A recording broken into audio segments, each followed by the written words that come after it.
Olá pessoal, boa noite. Estamos aqui para a nossa segunda aula de redes. Boa noite pessoal, tudo bem com vocês? Bom, hoje nós vamos falar sobre um assunto muito interessante. Mas antes de começarmos a nossa segunda aula, aula 2, nós queremos convidar agora uma pessoa que vocês conheçam. É uma pessoa muito especial para vocês aí, que vai estar ajudando no nosso trabalho. Você chama aqui o professor Jefferson. Olá pessoal, sou professor de vocês, web tutor, estou aqui para ajudar vocês no que for necessário lá no portal. Boa sorte aí na aula. Boa sorte pessoal, boa aula. Valeu, Obrigado, Jefferson. Muito sério ele, né? É assim mesmo, tá? Então, assim, o Jefferson está aí para somar a equipe, ele está fazendo essa participação conosco na aula, ele vai estar ajudando vocês aí nos fóruns de discussão, nas dúvidas de vocês, juntamente, é claro, comigo, o professor Carlos Henrique, ele está lá dando apoio também. E ainda tem um outro professor, o professor Vinícius, que já é conhecido de vocês, tá bom? Então essa é a nossa equipe aí para estar ajudando vocês nessa disciplina de rede de computadores. Vamos começar então, professor Carlos? Vamos sim. Bom, então como é costume, nós vamos iniciar a nossa segunda aula de redes fazendo uma revisão do que foi a primeira aula, certo? Então vamos acompanhar no slide aqui qual é o conteúdo da nossa revisão. Bom, na primeira aula nós fizemos uma definição do que é uma rede de computadores. Nós discutimos aqui e chegamos à conclusão que uma rede de computadores é um conjunto de dispositivos, uma rede de comunicação é um conjunto de dispositivos interconectados entre si com a finalidade de compartilhar recursos e trocar informações, certo? O que mais que a gente viu na aula passada? Nós vimos também quais são os componentes de uma rede. Nós falamos sobre os componentes ativos, os passivos de rede, os computadores, os componentes de interligação, os concentradores, comutadores, todos esses componentes aí que fazem parte de uma rede de comunicação que permitem a troca de informações e o compartilhamento de recursos. Na aula passada a gente também falou sobre os meios físicos de comunicação, ou seja, aqueles meios capazes de fazer com que um sinal que carrega uma mensagem seja propagado desde o emissor até o receptor, como os cabos de palha trançado, cabos de fibra ótica, também como o próprio ar, como o espectro infravermelho, o espectro eletromagnético, e assim por diante. Um outro tópico que a gente abordou na aula passada foi a classificação das redes. Na aula passada nós classificamos as redes de computadores de acordo com dois critérios. A topologia, que descreve as redes como barra, anel ou estrela, e a abrangência geográfica, que descreve as redes, que classifica as redes como LANs, MANs ou WANs, certo? Esse foi o conteúdo da aula passada. E para a aula de hoje, professor Evandro, o que a gente tem para o pessoal? Bom, para a aula de hoje nós vamos falar então sobre o modelo, né, de referência OSI e sobre protocolos. Então, para objetivos dessa aula, nós temos, acompanhe aí, compreender o papel de um protocolo no ambiente de rede. Quer dizer, o que é e para que serve um protocolo. Então, vocês nessa aula de hoje nós entenderemos o que é um protocolo e para que ele serve, o que ele é utilizado dentro da rede de comunicação de computadores, principalmente. Como ele é utilizado. E o outro objetivo é o seguinte: entender a importância do modelo OSI para a construção de protocolos de rede. Então, hoje você aprenderá e entenderá sobre o modelo de referência OSI. Você vai entender para que serve, como eu utilizo e em que eu utilizo o modelo de referência OSI. Então, esses são os nossos objetivos dessa aula. Entender a utilização do protocolo e a utilização do modelo de referência OSI. Apenas para nos contextualizarmos, acompanhe no slide o seguinte. As primeiras redes, elas eram de diferentes padrões de hardware e software, diferentes formatos de dados também, o que gerou o que? Então, essa incompatibilidade entre elas. Então, durante as últimas décadas, houve um grande crescimento, não só na quantidade de rede, mas também no tamanho das redes. E esse crescimento alavancou o quê? Uma difusão, várias criações de diversos tipos de hardware e software, diversos padrões de hardware e software, e também no formato de dados. Okay? Então, esse crescimento fez com que surgissem então, diversos formatos de hardware, software e no formato de dados de computador. E essa diversidade fez com que houvesse uma incompatibilidade então, entre esses fabricantes, entre esses equipamentos. Então, um equipamento fabricado por um fabricante A não conversava, não conseguia se comunicar com o fabricante B.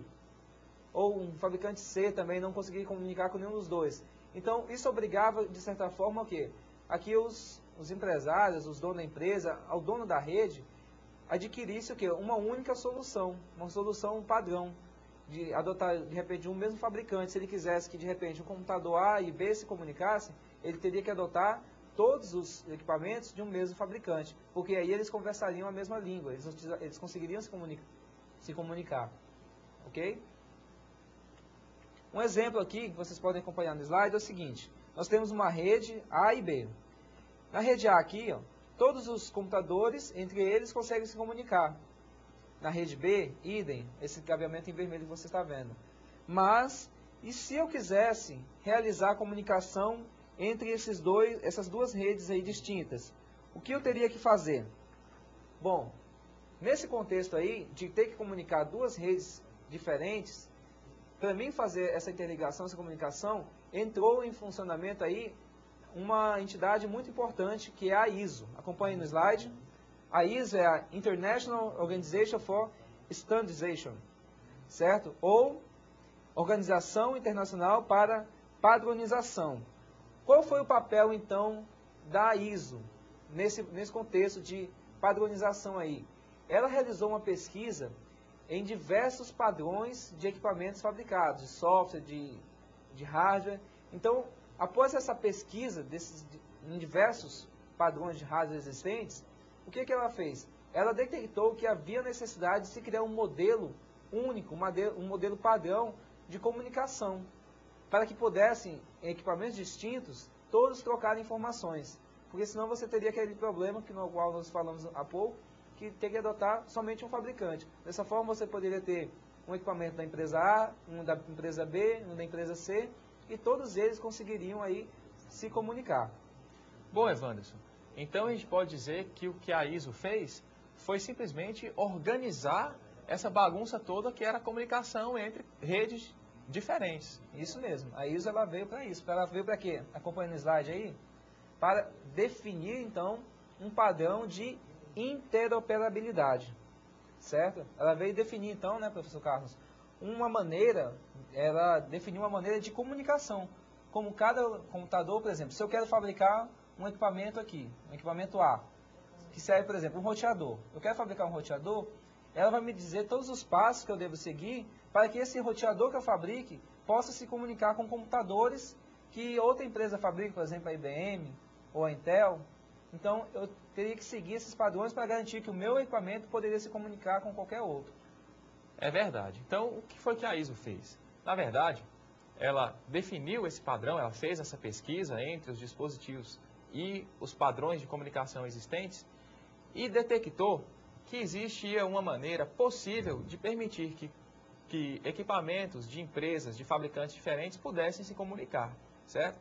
Para quem não conhece, a ISO é uma instituição, assim como a ABNT, a Associação Brasileira de Normas Técnicas, que define padrões, define regras, mas que não são obrigatoriamente, que não devem ser obrigatoriamente seguidos. A ISO não define, por exemplo, uma lei de comunicação em rede de computadores. O que ela faz é sugerir.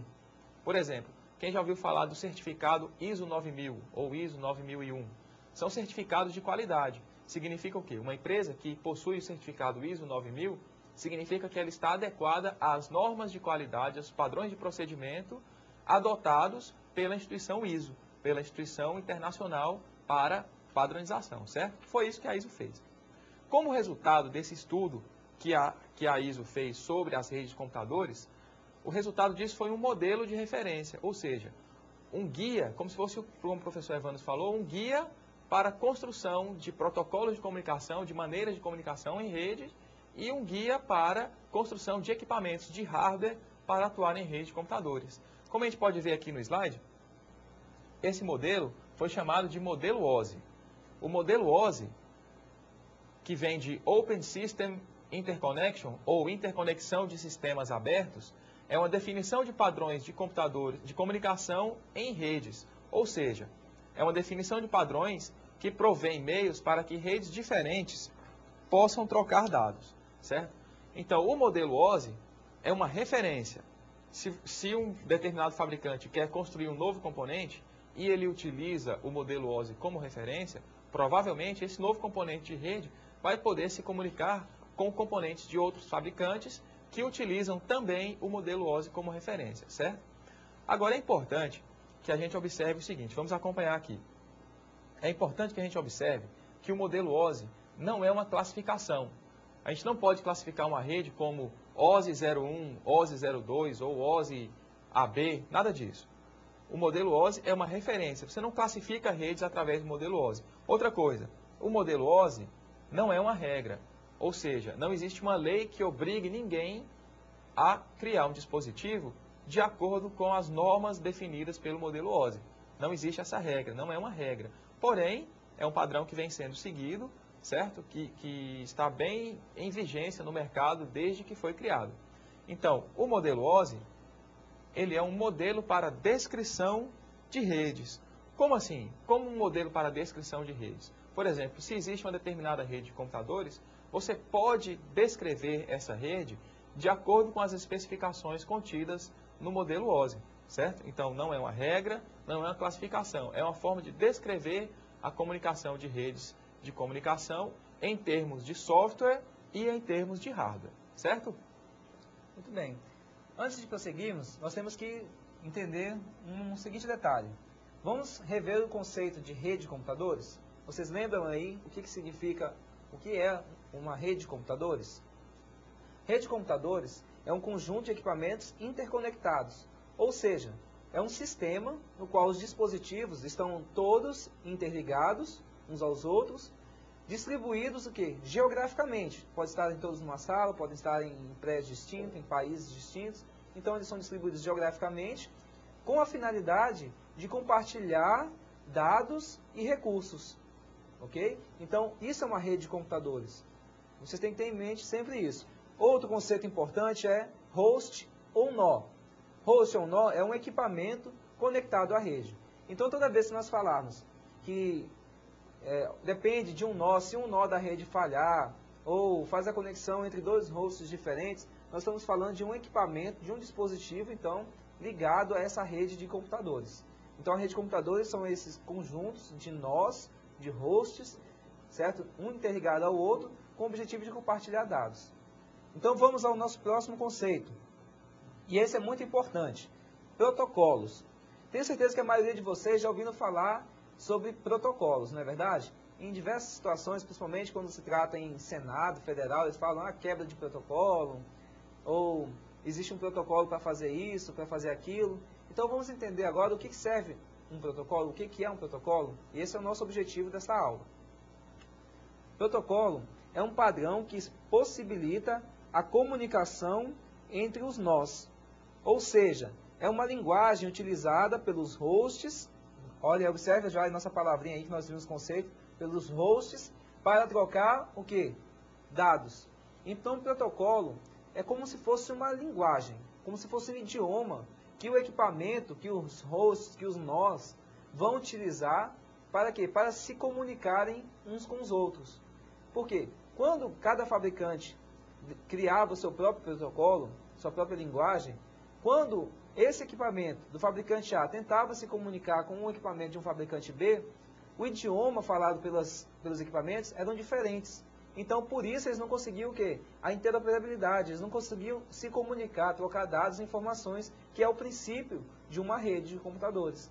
Então, por isso, é que foi desenvolvido então, esse protocolo. O protocolo, então, define o quê? O idioma da máquina, a língua que o equipamento vai falar para se comunicar com os demais componentes. Por exemplo, exemplos aí de protocolos. Comunicação oficial, sinalização de trânsito, etiquetas, pilotos de aeronave. Por exemplo, um piloto de um avião, ele tem uma série de protocolos, uma série de regras, de passos que ele deve seguir para serem executados antes, por exemplo, antes da decolagem, durante o voo e após a aterrissagem.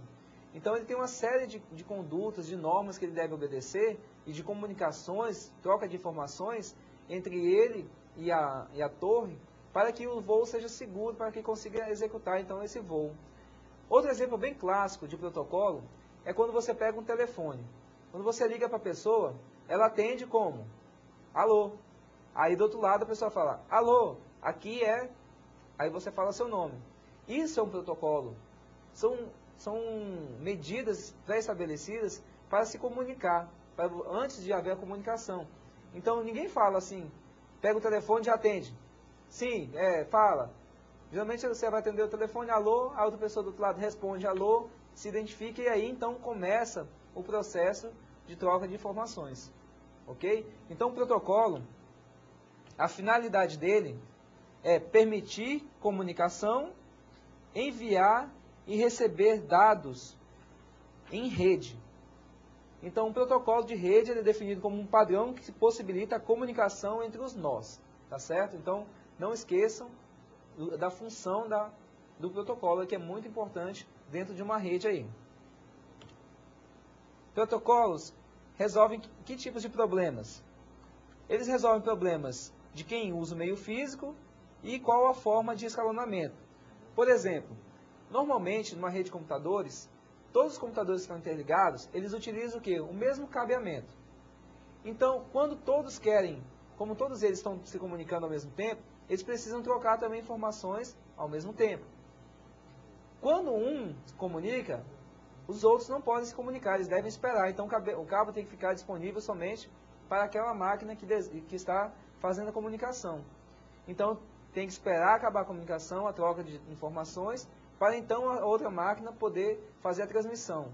E aí, se os pacotes forem grandes, né, se as informações, o volume de dados que um computador estiver trocando for grande, pode ocorrer o quê? Então, uma demora, né, muito grande para as outras ficarem esperando.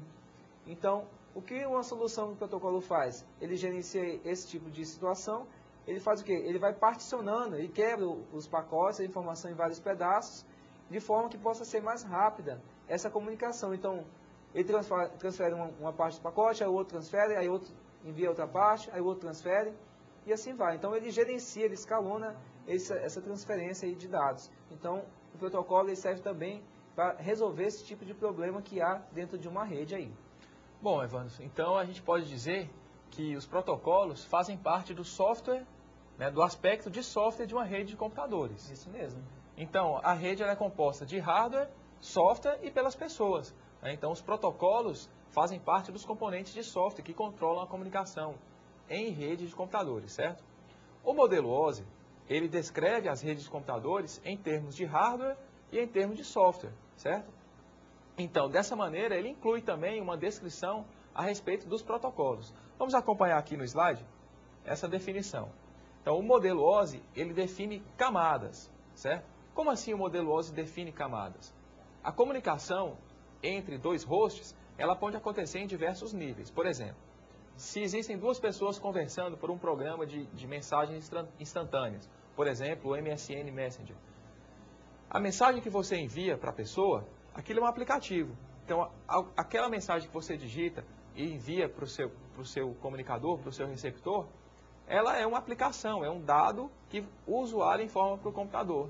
Mas esse dado, em algum momento, ele é convertido em sinais elétricos transmitidos através de um meio físico. Então, dessa maneira, a gente pode perceber que as informações que trafegam na rede, elas podem estar em formatos diferentes, dependendo do nível de abstração que a gente esteja aí observando. Então, o modelo OSI, ele define camadas, ele descreve uma rede em camadas. Essas diversas camadas, elas são utilizadas para descrever os vários aspectos de comunicação presentes em uma rede de computadores. Cada um dos protocolos atua numa dessas camadas. Ou seja, existem protocolos que controlam a comunicação entre os aplicativos. Existem os protocolos que controlam a comunicação entre dois hosts diferentes. Esses protocolos diferentes, que atuam em níveis diferentes de abstração, eles também atuam em camadas diferentes do modelo OSI. Vamos acompanhar aqui, né? A descrição. O modelo em camadas é independente de topologia, meio físico ou abrangência da rede. Ou seja, o modelo OSI descreve camadas de comunicação independente do tipo da rede.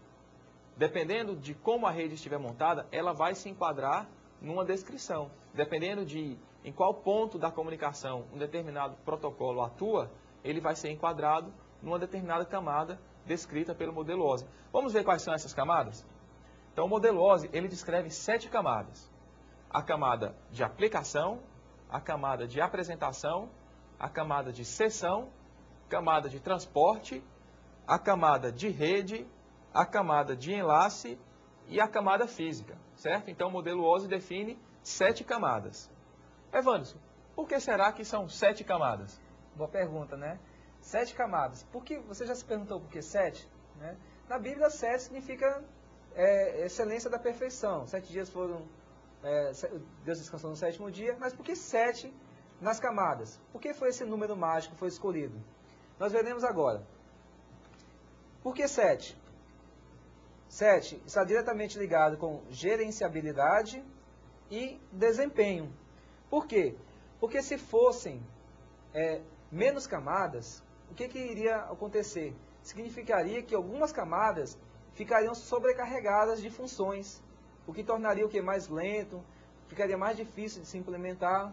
Então ficaria pouco gerenciável se fosse menos camadas. E por que não mais que 7 então também?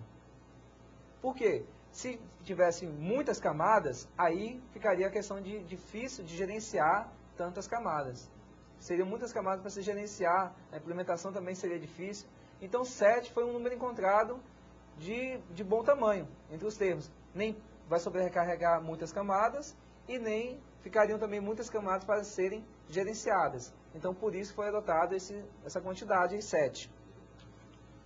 As vantagens então em se desenvolver esse protocolo em 7 camadas. Decomposição em partes menores e mais simples. Padronização dos componentes de rede.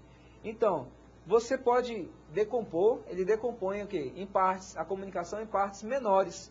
Dessa forma, fica mais simples de que a comunicação entre eles, você dividir em partes menores. E também, o quê? Padronizar os componentes da rede.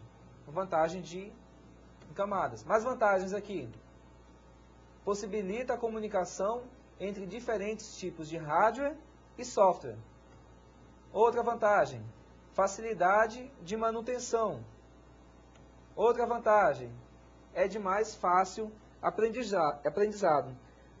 Então, quando você divide entre essas 7 camadas, vai trabalhar em 7 camadas, você tem tudo isso de vantagem. É mais fácil de dar manutenção, porque se eu tiver que fazer uma alteração, é apenas em uma camada, não vai afetar as outras.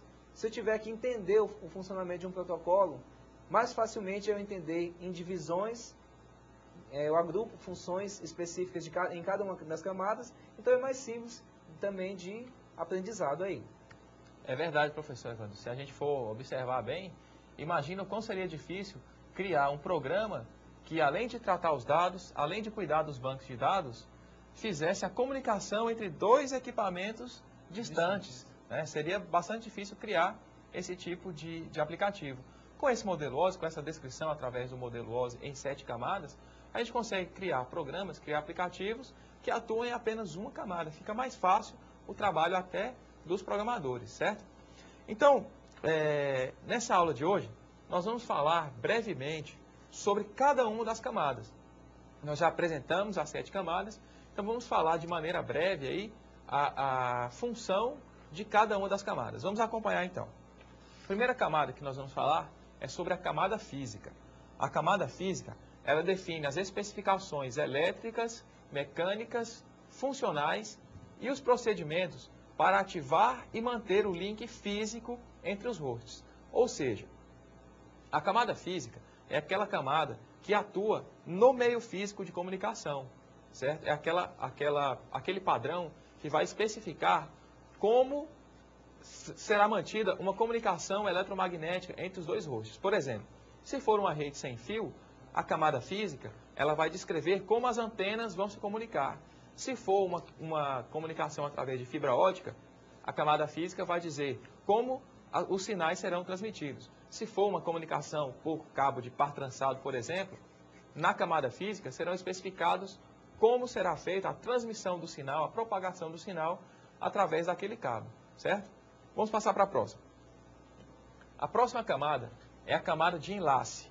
A camada de enlace, ela é responsável pelo endereçamento físico, pela definição do acesso ao meio, pelas notificações de erro, certo? Então veja só, a camada de enlace, ela vai descrever como os pacotes serão endereçados fisicamente, de qual computador de um host para outro. Ela também define como, quando e quem vai acessar o meio físico para transmitir. Como o professor Evandro falou, nas redes em barra, apenas um computador transmite por vez. Então é na camada de enlace que será definido quem vai transmitir, certo? Outra função da camada de enlace é a entrega ordenada de quadros e o controle de fluxo. Ou seja, na camada de enlace vão ser quebradas as informações e será verificado se as informações estão sendo entregues corretamente e se, por exemplo, um determinado host tem muita informação para transmitir, nem sempre todos os outros devem ficar esperando até que ele termine. Então ela vai fazer o escalonamento dessa transmissão por cada um dos computadores que compõem uma rede em barramento. Por exemplo, um grande exemplo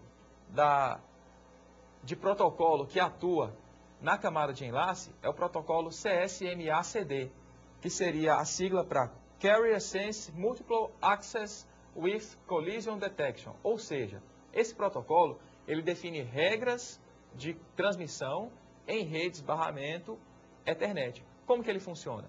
Cada computador que vai transmitir, ele verifica se o meio físico está disponível. Se não estiver disponível, ele espera um tempo aleatório e tenta novamente. Se o meio físico estiver disponível, ele transmite um quadro e para de transmitir por um certo tempo para permitir que outros computadores possam transmitir também nessa janela de transmissão de um determinado computador. Então, dessa maneira, permite-se que dois computadores não vão entrar em colisão, né, os pacotes enviados por dois computadores não vão entrar em colisão no meio físico, porque eles não vão transmitir ao mesmo tempo. Então, isso aí é um exemplo de atuação de protocolo na camada de enlace. Bom, outra camada que nós veremos agora, mostrar agora, no modelo OSI, é a camada de rede. Acompanhe aqui. A camada de rede é uma camada complexa que fornece conectividade e seleção de caminhos entre dois hosts que podem estar localizados em redes geograficamente separadas. Então, ela fornece a conectividade, ela vai me possibilitar a conexão entre dois hosts e ainda pode me dizer a seleção de caminhos. Um exemplo aí nessa camada de rede de um equipamento que atua diretamente nessa camada, como vocês já podem até imaginar, que nós vimos na aula passada, é o que? O roteador.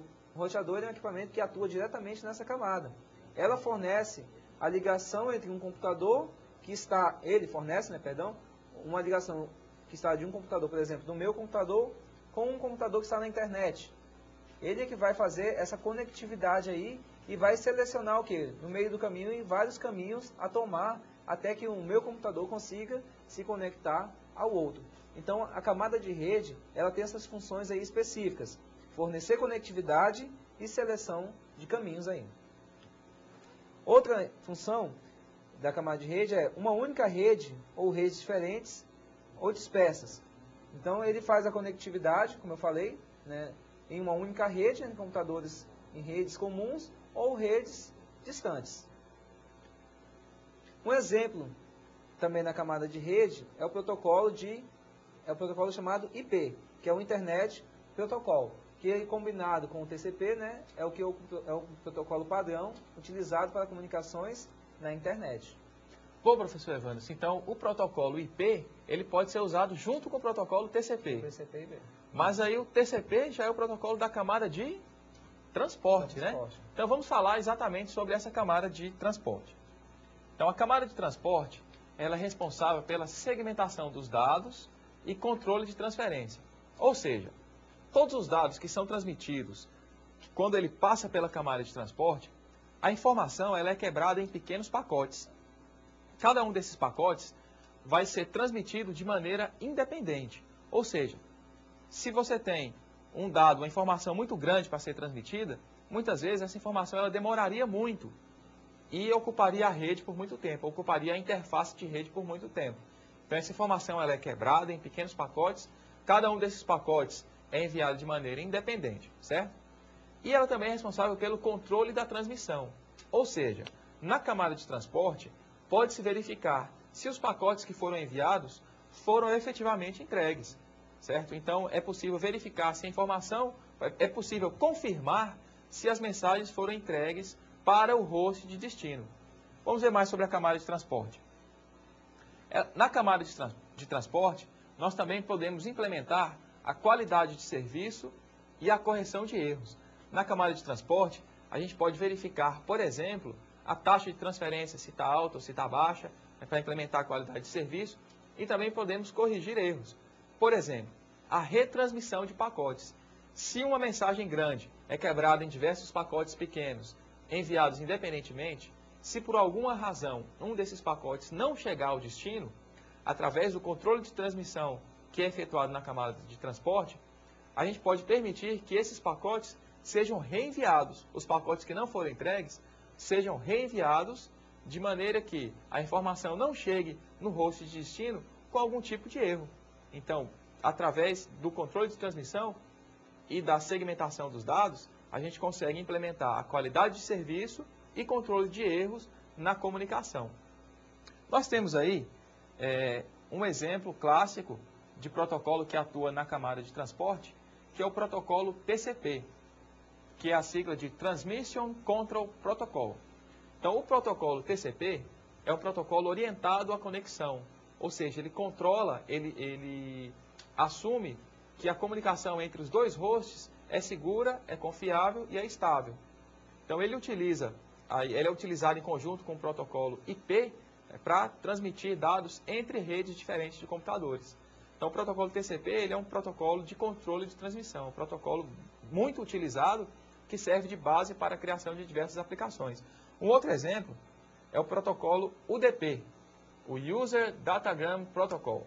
O protocolo UDP ele é utilizado para transmissão em broadcast, ou seja, a comunicação através do protocolo UDP, ela não tem aquela questão da confirmação, né? Nem sempre os pacotes que são enviados necessariamente chegam, né? Não existe aquela confirmação. Então, o protocolo TCP ele oferece uma comunicação um pouco mais confiável do que a comunicação do protocolo UDP. Então, é isso aí que é feito na camada de transporte.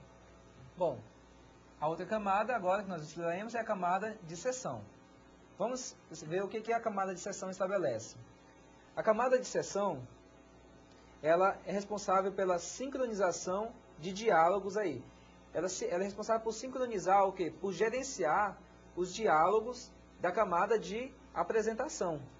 Ok? Ela vai gerenciar, então, a sincronia entre elas, a comunicação de dados dessa camada de apresentação.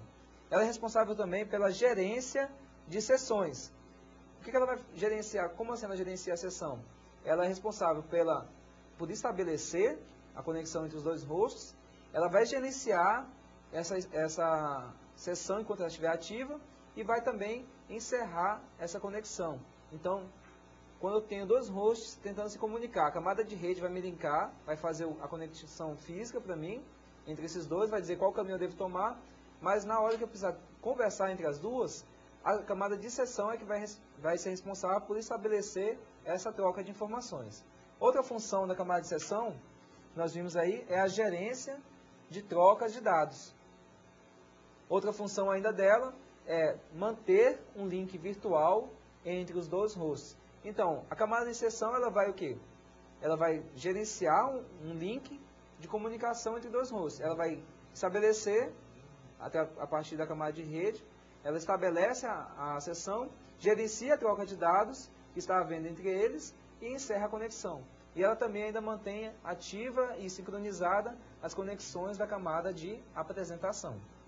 Bom, falando então sobre a camada de apresentação, a camada de apresentação, vamos acompanhar aqui, ela tem a função de manter a consistência no formato dos dados transmitidos.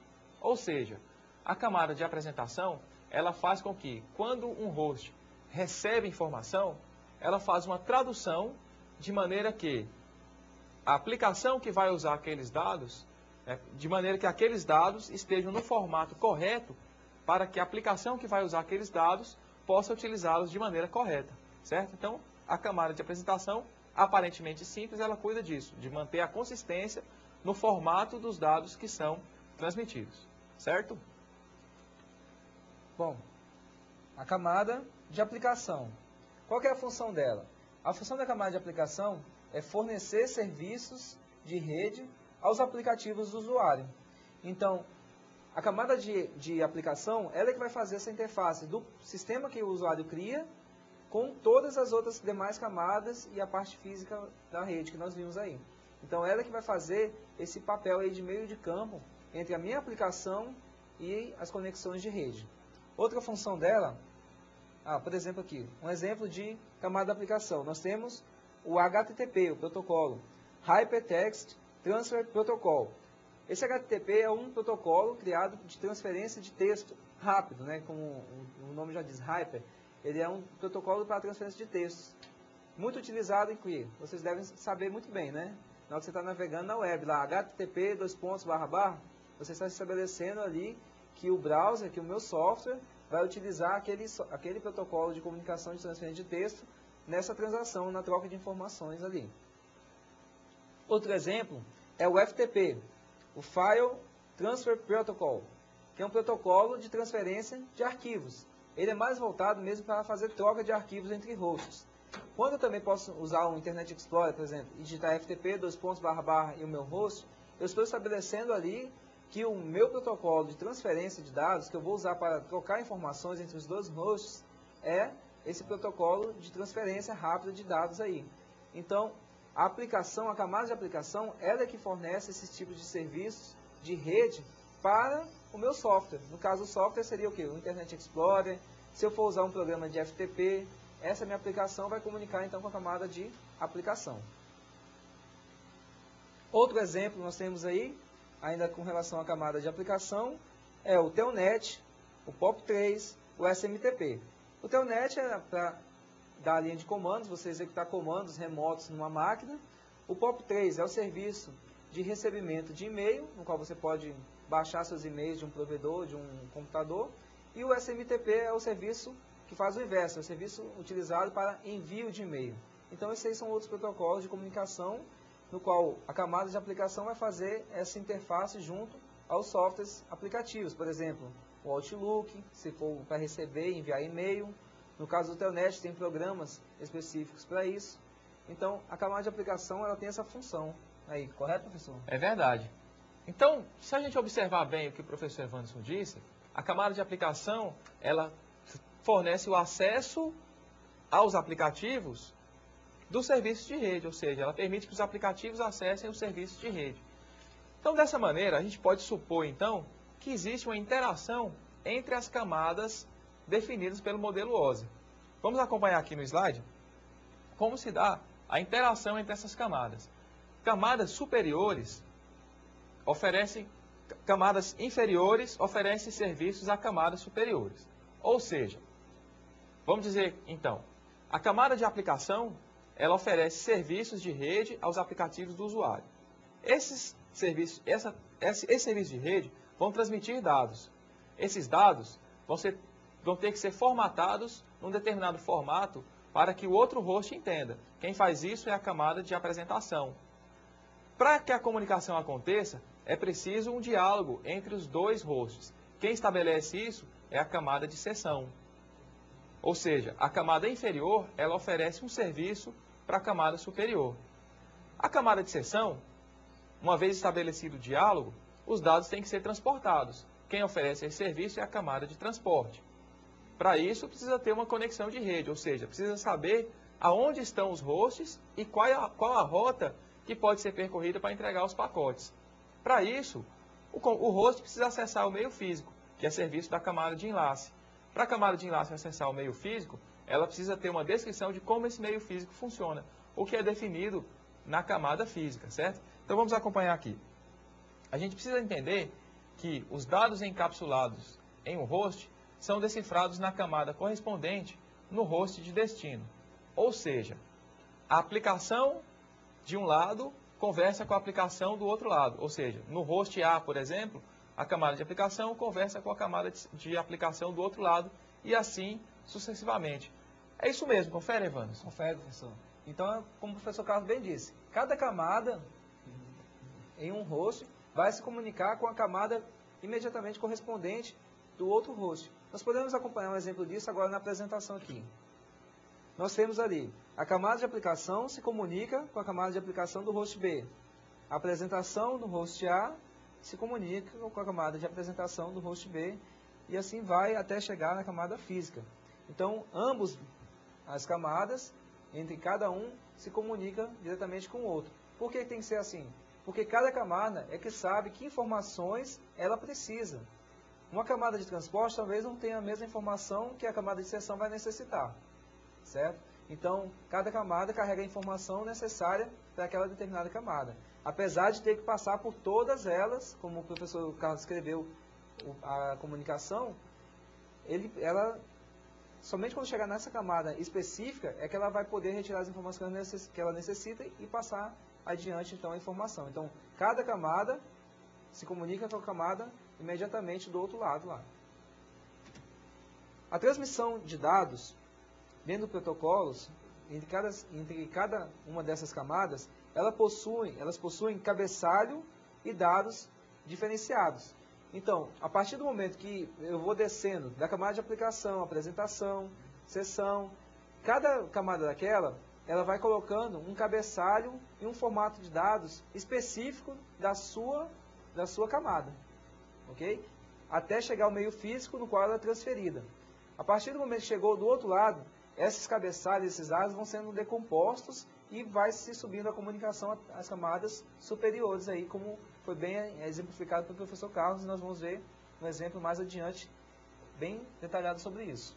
É verdade. Então, em cada camada, os protocolos vão adicionar o seu cabeçalho, ou seja, cada protocolo adiciona as informações necessárias para que, na mesma camada do outro host, do host que é o destino, as informações sejam decodificadas e passadas para a camada superior. Vamos acompanhar aqui no slide um pequeno exemplo, certo? Então, vamos supor a comunicação entre dois hosts. Na camada de aplicação, simplesmente os dados vão ser encapsulados, enviados e repassados para a camada de apresentação. Na camada de apresentação, vai ser adicionado um cabeçalho, mais os dados da camada superior e alguns dados de controle. Na camada de sessão, vai ser estabelecido o diálogo. Para se estabelecer o diálogo, as duas máquinas têm que se conhecer. Então, aqui vai ser adicionada mais um cabeçalho e mais informação a esse pacote que vai ser transmitido. Como a gente comentou, pacotes muito grandes não podem ser transmitidos de uma única vez, porque eles ocupam muito tempo a interface de rede. Então, na camada de transporte, esse pacote vai ser segmentado e cada pacote vai receber informações correspondentes a essa camada de transporte, que seria o cabeçalho do protocolo que atua nessa camada. Nesse caso, o cabeçalho do protocolo TCP. Cada um desses pacotes vai ser enviado para o host de destino de maneira independente pela camada de rede. Ou seja, cada um dos pacotes que contém o cabeçalho do TCP sabe quem é o endereço de destino. Cada um deles vai ser enviado de maneira independente. Na camada de enlace, esses pacotes vão ser efetivamente enviados através do meio físico. Na camada física, esse sinal vai ser transmitido até a interface de rede, pelo cabo, até a placa de rede do host B. Lá no host B, vai ser feita uma verificação da entrega dos pacotes. Na camada de rede, vão ser verificados também se os pacotes enviados chegaram. Vai se verificar que eles realmente chegaram no endereço correto. Na camada de transporte, esses pacotes vão ser remontados de maneira que eles sejam verificados na camada de sessão, ou seja, o estabelecimento do diálogo agora se deu por completo, ou seja, saiu do emissor, chegou no receptor. A camada de aplicação vai converter esses dados enviados pela camada de sessão para que eles se apresentem num formato que seja inteligível pela aplicação no host B. Ou seja, cada camada ela se comunica diretamente com a camada correspondente no host de destino da mensagem. certo? Espero aí que tenha sido proveitosa essa animação que a gente preparou para ilustrar a comunicação entre as diferentes camadas. Então, professor Carlos, pelo que eu pude entender, nessa transmissão são utilizados vários protocolos diferentes em cada camada. É verdade, vários protocolos podem ser utilizados numa única comunicação. Você podia me dar um exemplo disso? Bom, um exemplo na aplicação? A gente poderia dar um exemplo bastante simples, que seria o envio e o recebimento de e-mails. Por exemplo, um determinado aplicativo, como o Outlook Express, você pode utilizar para escrever um e-mail. Então você escreveu uma mensagem, vamos supor, eu estou escrevendo um e-mail para o meu colega aqui, Evanderson. Olá, Evanderson, tudo bem? Hoje a aula foi muito boa, eu gostei muito da aula de hoje, acho que foi bastante proveitosa. Então esses seriam os dados que serão transmitidos. Eu vou inserir também outros dados, como o e-mail do professor Evanderson. Então eu vou colocar o e-mail do professor Evanderson para que a mensagem possa ser entregue. Isso na camada de aplicação, certo? Isso no aplicativo. Na camada de aplicação, o protocolo SMNP vai ser utilizado para enviar esse e-mail. Mas para isso, precisa estabelecer um diálogo entre os computadores, ou seja, entre os computadores emissor e receptor desse e-mail. Isso vai ser feito na camada de sessão. Para que esses dados sejam transmitidos, isso vai ser tudo encapsulado em pacotes TCP, certo? Vai ser segmentada essa mensagem, vai ser quebrada em diversos pacotes TCP. Cada um desses pacotes vai receber o endereço do computador de destino, que vai ser um número IP, o IP do destino. Então, isso vai ser quebrado em pacotes ainda, em quadros, né, diferenciados na camada de enlace e transmitidos pelo meio físico. Por exemplo, se eu estiver usando um notebook com conexão wireless, então isso vai ser transmitido através de uma antena pelo ar, certo? E todo esse caminho que foi percorrido, desde a mensagem até os sinais eletromagnéticos, esse caminho ele vai ser percorrido novamente, mas de maneira inversa. Quando chegar no destino, ele vai ser transformado de sinais elétricos em quadros, vai ser verificado se o endereço é correto, vai ser verificado, vai ser remontado, né, a mensagem que foi quebrada em pequenos pacotes vai ser remontada, vai verificar se o diálogo é confiável entre as duas máquinas, vai ser convertido para um formato que o Outlook, lá no computador do professor Evanderson, possa compreender, e quando ele abrir o e-mail, usando o protocolo POP3, que é usado para recebimento, essa mensagem vai ser apresentada na tela do computador dele, usando o aplicativo, nesse caso. É mais ou menos por aí. É isso mesmo. Bom, parece complicado, mas vocês vão ver com o decorrer das aulas que não é. Essa foi apenas uma aula de conhecimentos, como a gente fala assim, umas noções básicas sobre cada camada. A partir de agora, a partir das próximas aulas, nós teremos conhecimentos mais específicos sobre cada uma dessas camadas. E agora nós vamos passar para vocês um pequeno vídeo. Eu acho que a maioria alguns já devem ter assistido, mas é um vídeo que retrata muito bem o que nós estamos explanando aí sobre cada sessão, sobre os cabeçalhos de dados que são adicionados em cada sessão para haver uma comunicação, uma troca de informações. Esse vídeo ele é meio extenso para a gente passar numa aula só. Então nós vamos passar dividirmos eles em 3 partes. Então a gente começa hoje nessa aula, na próxima aula tem a continuação e na outra aula a gente encerra. Então acompanhe aí, é um vídeo muito legal que vai demonstrar muito bem graficamente tudo isso que nós estamos conversando aqui. Então acompanhe aí.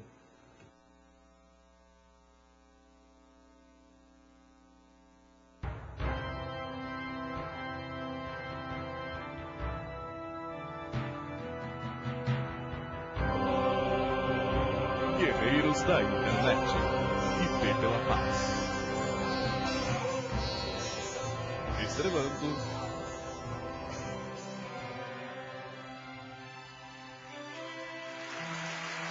pacote TCP. Pacote PIMB e CMP. Pacote UDP.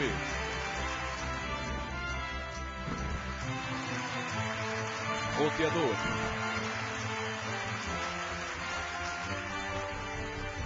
Ping mortal. Router suite.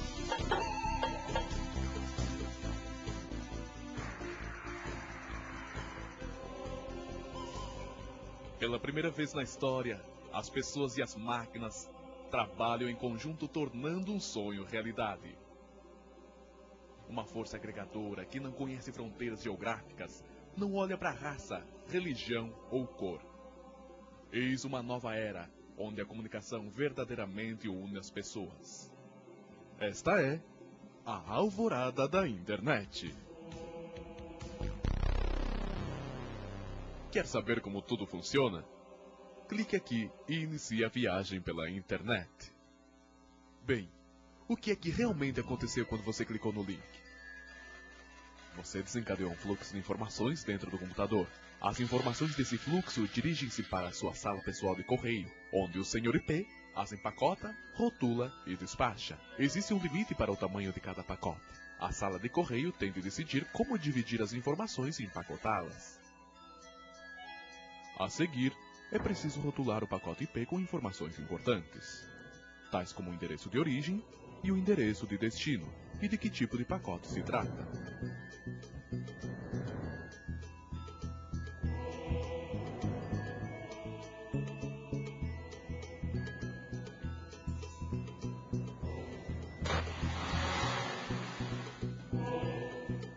Como o pacote em questão se destina à internet, também recebe o endereço do servidor proxy, que desempenha uma função muito especial, como veremos mais à frente. O pacote é então lançado para a rede local ou LAN. Esta rede é utilizada para ligar todos os computadores, roteadores, impressoras e outros equipamentos locais situados dentro das paredes reais de um único edifício. A rede local é um local relativamente anárquico, onde infelizmente podem ocorrer acidentes.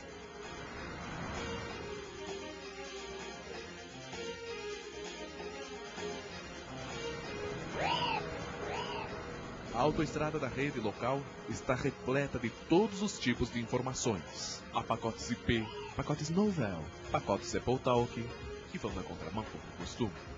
O roteador local lê os endereços dos pacotes e, quando necessário, recolhe os pacotes lançando-os em outra rede.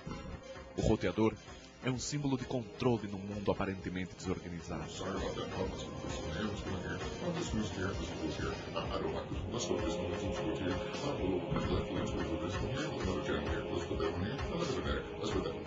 Ele está ali, sistemático, insensível, metódico, conservador e, por vezes, não muito rápido, mas é de grande precisão, geralmente.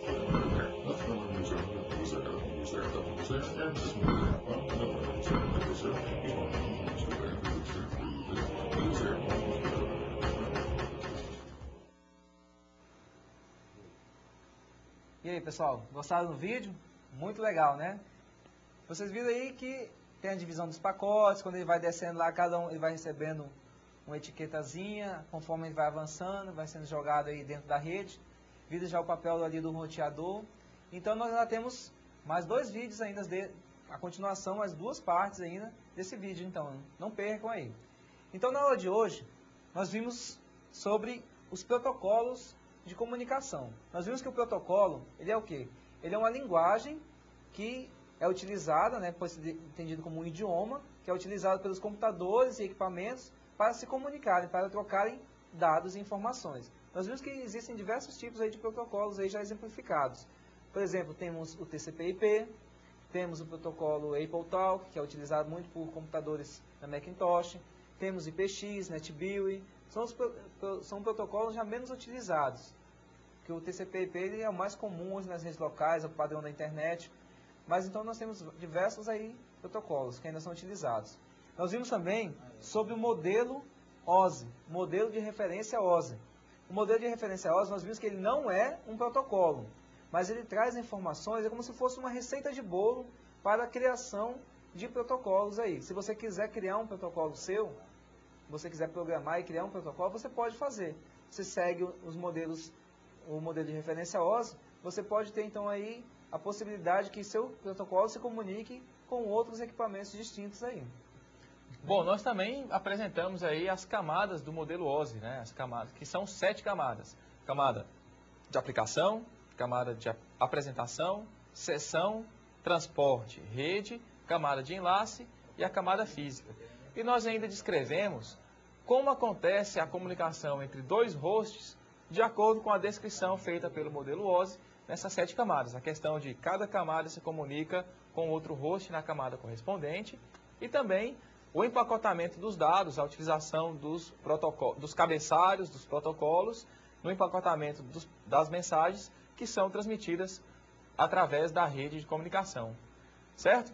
Então é isso, pessoal. Esperamos aí que vocês tenham gostado bastante. Nós esperamos aí para responder as suas dúvidas no portal, certo? Grande abraço. Bom, é isso aí, pessoal.